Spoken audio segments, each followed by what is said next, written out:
Hi there, welcome to a new episode of Naija Canada Girl. If it's your first time, my name is Neka and I share my experiences about being a new immigrant in Canada. I share tips on how you can settle, survive. I throw more light on the process if you're confused about anything, and I'm really grateful for all your subscriptions. If you're not yet subscribed, please do that now. Just hit the subscribe button below. And thank you all. I've seen all your comments, all your subscriptions.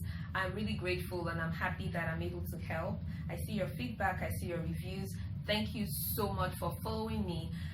Today I'm going to be talking about a topic that has kind of been, I'll say my most frequently asked question. And especially lately, this question has, been the source of a lot of my comments and messages in my inbox and all that. So I understand why this is very important to you, because it's the crust of what exactly this whole process is about. And the question is, how exactly can I increase my CRS scores? Quite honestly, I'm going to be brutally honest in this video, because it's not like there's a magic trick or a particular thing you can do and it will all go away and automatically, spike. But I'm going to be very honest about steps you would need to take, even though they might not be convenient or easy, to help you boost your points. So before I dive in, I'm just going to give you a brief background. You all know the express entry is a point-based system by the government of Canada, where they allocate points to different factors, so things like your education, things like your age, things like your years of work experience. So it's for skilled workers, right? And that's the process I went through. So each of these things, it's a long list, but each of these things have a point.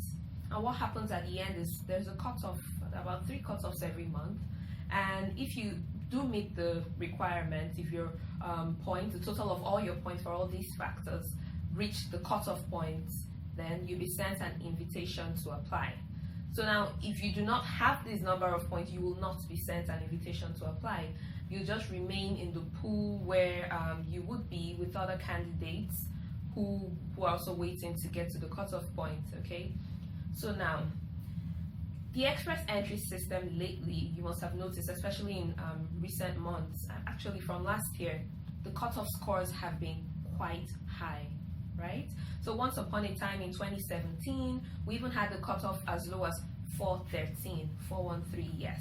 But throughout the whole of 2018, the lowest cutoff was 439, and 439 only happened in December. This was the last month in the year. That was the lowest cutoff. Right now, the most recent cutoff, I think, is 449. We had a lot of 445s last year, okay? And what is happening right now with this trend, what it means actually is that there are more qualified people in the pool. So just imagine, look at it this way: you're all placed in a giant classroom and you're all given points for each factor you have. And in that same classroom, you have someone there who has a master's degree, that's extra points by the way, who has a sibling who lives in Canada, who can speak French. That is a whole lot of points. So the more qualified people there are in the pool, the higher the points would be. So that's actually the secret of what exactly is happening. And there's only a number allocated for every time there's the cutoff and they invite people to apply. So all the qualified people quickly take up that slot or those slots available. So what that does, it makes the cutoff high, it leaves you in the pool and you're not able to reach the cutoff, right? So now, while I might not be able to tell you, oh, this is what you should do, and I promise you your scores would leap, there are actually things I can recommend you do, because I know people it worked for. Because once upon a time it wasn't this tedious, right? You could be comfortable having just a first degree, a bachelor's degree or something, and you just study really hard for your IELTS and then you reach the cutoff. But right now, with the way things are, you not only need to study extra hard and get the highest band points, you probably even need a second degree for you to qualify, right? Now, this is not to say that there are not other routes you could take even if you don't have a second degree, which is the essence of this whole video.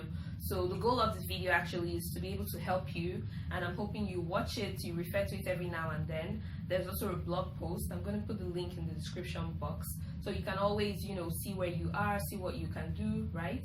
Okay, so the first thing I would recommend is retaking the IELTS. Now, this might not apply to anyone. Before you retake the IELTS, there is this tool I always recommend people go to. I will put the link in the description box as well. So it's just a tool by the Canadian government to help you determine what your points are. So just before you even dive into the process, you're able to see what your potential or tentative points would be and see if it's worth it or see what routes to take instead, okay? So even before you retake your IELTS, you can do a simulation with this tool to see what your potential score would be. For instance, let's say I have 7 overall, I have 7.5 in listening, I have 7 in reading, I have maybe 7 in writing and another 7 in speaking, right? That is not enough. I can just go to that simulation tool and say, oh, what if I had 8 in listening? I had 7.5 in reading. Would the points then be enough, right? So that is how you use that tool. So you can do a simulation to see what points you would need to get in your IELTS, and then study really hard to attain those points. Don't use the same methods, because if you've written IELTS more than once and you're still getting the same results, it means there's something you're doing wrong. I also have a video I think you should check out on how to practice for your IELTS. Trust me, there's a formula to practicing for IELTS, and if you do follow it dedicatedly, trust me, you'll see an increase in your results. So I know, trust me, I know people who had thought, I've done this thing, I don't think it works, like I've done it so much, I'm tired. But just apply that formula and you'll see results. Determination, guys, it's 2019, determination, yeah? So I'll suggest you could simulate and see if a higher IELTS score would give you more points, right? And if it does, there you go. So that's one of the ways. Another way I think is very important is if you do speak French. Some of you have a second language, like you know how to speak French. You might not have written a professional exam for French, but you know how to speak French. Guess what? You have extra points if you can speak French, because Canada is bilingual. They are very open and happy to receive people who are able to speak both languages. So assume you know how to speak French, but your French might not be that good. Why don't you put in some time and study more, then take the French test? There's a TEF, or let me see. Okay, I don't have it here, but there's a TEF test. In that, when you use that simulation tool, you see the required test as well if you're going to be taking the French language. So you can study hard, take the test, and guess what? That's more points right there. So if you do speak some French or you understand French, I would suggest that you take the exam as well, just to boost your CRS score, okay? So another thing about the French is, quite honestly, you would not regret being able to understand French as a second language here. Naturally, bilingual jobs here in Canada pay more than regular jobs. So bilingual jobs, there could be a job posting and they say, oh, we need someone who can speak both English and French, who can write both English and French. And you are going to be getting, well, almost doubly paid than someone who speaks just English. It's in demand, right? So that's actually something I think you should do if you do understand French, okay? And then the third thing I would suggest is that you consider the Provincial Nominee program. So, like I said in a previous video, I did not go through the Provincial Nominee program because when I did mine, let me just give you a brief story of mine. I actually had to do my IELTS twice, because the first one I had a 7 overall, which was not enough. So I did it a second time, studied really hard, and then had an 8, which was enough. Note that I actually do have a master's degree. So the difference between the points for my first IELTS and my second, I'm sorry, did I say 8? I think it was actually 7.5, my second one, because the difference between the total points was 7 and 7.5. The first time I had 401, but after I did it a second time, I had 7.5 overall and my score leaps to 470. I'm not even kidding. So this is just taking you back to the IELTS point I was making. A 0.5 difference in your score, if it pushes you to the next band, can make an entire difference in your score. Okay, so for instance, the highest band for listening is 8.5. There is like a 45-point difference for someone who gets an 8 and an 8.5, right? So if you're able to just push up to the next band, for reading, the highest band is 8 and above. So if you're able to move from a 7.5 or a 7 to 8, that's sweet, really sweet. For writing, the highest band is 7.5. And for speaking, the highest band is 7.5 as well. So just put in a little more effort, okay? This is really important, yeah? So now let's go back to the provincial nominee program. So this is where provinces are like states here in Canada. So provinces are autonomous and they can decide how they want to admit people into their country, even though the express entry is still the core of it. So what it means is that for most of them, even if you're going to do a provincial nomination, you must still be in that express entry process. You must be in the pool for them to be able to select you. So this is when a province decides, hey, we want to select some people to come live in our province. So for this period of time until they become citizens, they will be living in the province. And guess what that does for you? If you're able to secure a provincial nomination, that is 600 points extra. Can you see this completely beats every cutoff there's ever been? So just imagine for everything you had 0. I mean, that's impossible. And you had a PNP, Provincial Nominee Program, score of 600. Your your score is going off the sky. It's going off the roof. It's shattering the glass. You know, so that is where I want many of you to start thinking. So right now I'm in the pool, I've been there, the points are not coming down. What can I do? Consider provincial nominee programs. This whole relocating to Canada journey is about research. I didn't do the provincial nominee program because I had enough points, but I know a lot of people who went through that route and they are here right now. So start doing the research. Google is a powerful tool. Research. Manitoba Provincial Nominee Program, Nova Scotia Nominee. So there are some provinces that are popular do provincial nominee programs. So you can even research to see what provinces are currently doing that.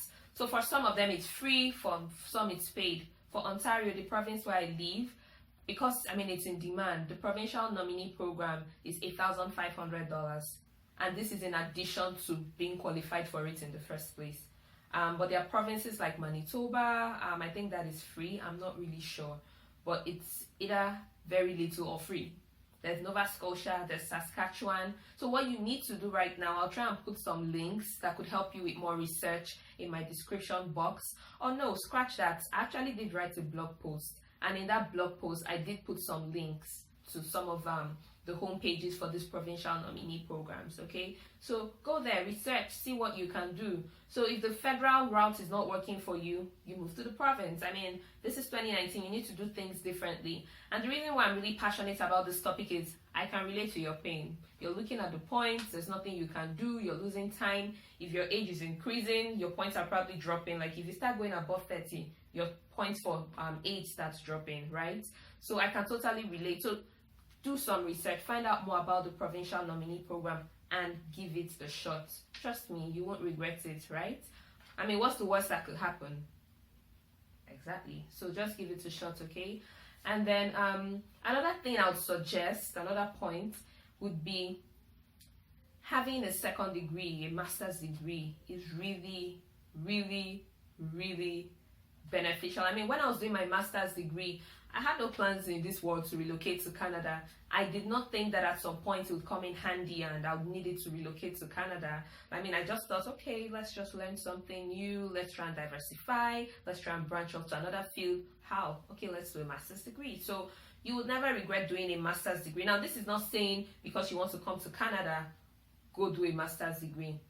So now this is for people who were already contemplating a second degree, and then you thought about Canada and then you started weighing the options. So do I now do a second degree or do this Canada relocation thing? Or do I do a master's degree or do I do this Canada relocation thing?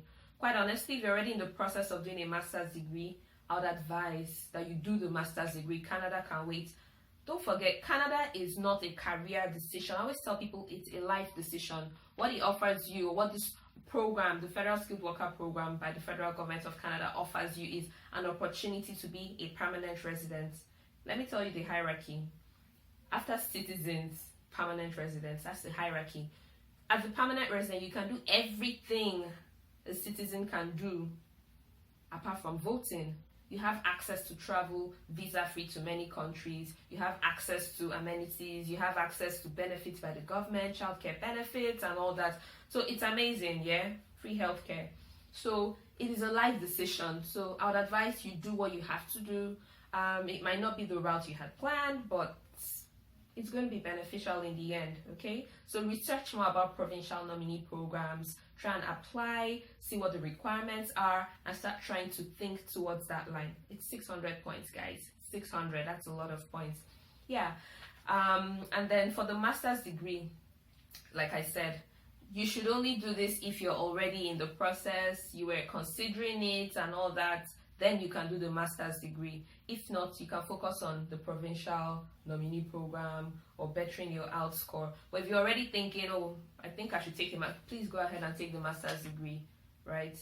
You never know when next you would need it. Like I said, I never knew a master's degree would be the boost for my CRS score. I never knew. I mean, I just thought to take a master's degree. So if you're already in the process, go ahead, take the master's degree. It doesn't matter. It could be an online degree, right? That's going to help. I feel your pain, but give it a shot. And then finally, guys, this time you have to be smart. You need to employ the services of an immigration consultant. I've always been a DIY person. I believe God gave us all the God gave us all the internet, and there's nothing anyone can do that I can do as well, except it's a specialized thing. Trust me, that is always me. I did my process myself, but then you have to recognize the place of expertise, the place of experience. Okay, so what an immigration consultant gives you is expertise, experience. They have dealt with a wide range and category of clients with all sorts of problems and all sorts of situations. This is what they do for a living.